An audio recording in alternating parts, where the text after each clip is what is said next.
CM Punk and Colt Cabana have settled their respective lawsuits. You can go read all the details up on the site. We don't have to go through all of the history because it is a very sordid one and very, it just has turned into a very ugly fight between these two. The Coles Notes version is that after the Chris Amon trial, which happened in June of last year, which Punk and Cabana prevailed in, they were left with the legal costs and the disagreement over who was, or whether they were going to be splitting the costs, or as Cabana asserted, that they had agreed that Punk was going to be covering the legal costs.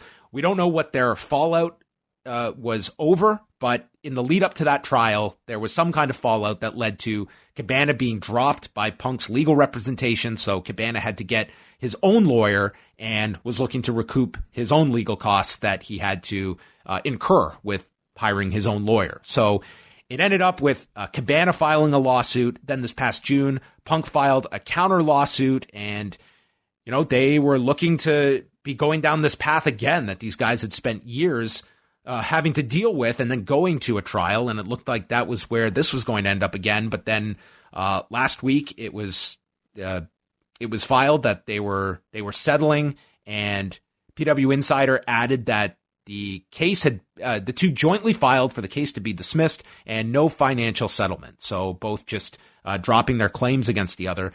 Punk did get into a back and forth with someone on Twitter who was defending Cabana, and Punk, well, I'll just read here what he wrote. These were his responses, stating, "Why'd he ask to settle then? I wanted it to go to trial.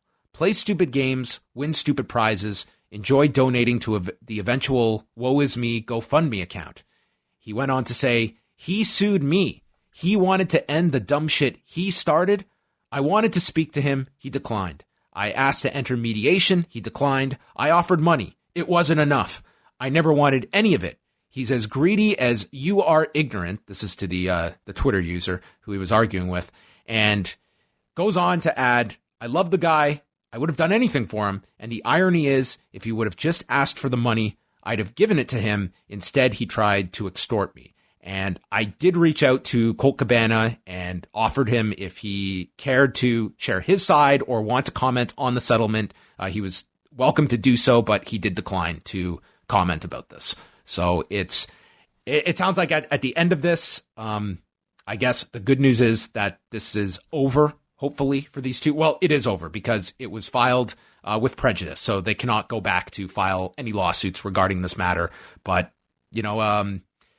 obviously an end to a friendship, and that goes back, it looks like, several years at this point of whatever this falling out came to be over, and getting a glimpse into that, which is it's really just a sad tale of what came from that podcast in now 5 years ago.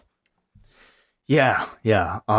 It's I think one of the most disappointing, stories for anybody who's been following the careers of both guys, seemingly the best of friends, and to have it turn this way and turning it out this way so publicly is, I think, I guess a reminder that, like, growing up kind of sucks, and getting money involved in anything, and lawsuits are just so. I hope you and I never sue each other, John. I was going to say, I think you and I should make a pact right now that if we ever get sued, we will assume our own legal costs. I promise. Okay. Well, are you sure about that? Well, what if I say something really stupid and I drag you into this? Realistically, we'd probably be sued together. Would we not, if it was something on our site together? Well, okay. I don't know. No, I don't even want to think about it. But yeah, the whole situation, like, from I don't want to make light of this story. No, it's like it's a really unfortunate story. From beginning to end, and especially in the case of somebody like Colt Cabana, like, we know it's obviously got some real damaging ramifications for him.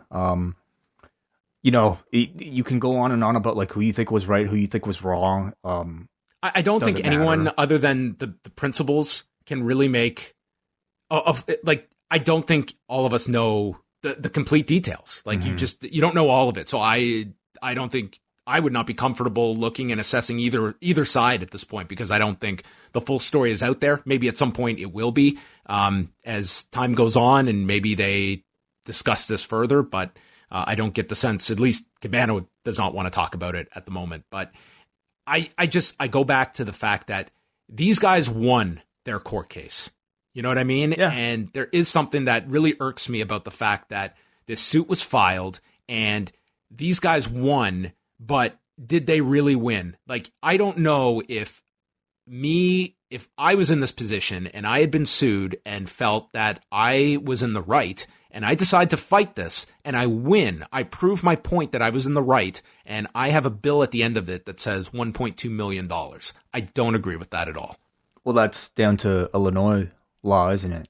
And that's a really unfortunate part of the legal system that I don't know if you go the other extreme, that if you are someone that it would be such a deterrent that you would never want to file a lawsuit if you feel you are wronged, because you are so scared of being hit with the legal fees if you somehow lose. But I mean, in this case, I mean, you just have to look at it. And it's like, it just doesn't fully make sense to me that you win your case and you are proven innocent, and you are the ones left with your legal costs that are astronomical. It's the lawyers who always win. That's very true. But I mean, think about people that are not at a CM Punk level that can absorb legal fees that are into the seven figures. Mm-hmm. I mean, it's quite frightening, to be honest. I'm sure the made for TV movie is already well in the works. I don't know about that. No, you don't think so? Who knows? I don't know if that's going to be a WWE Studios film. I don't think so either.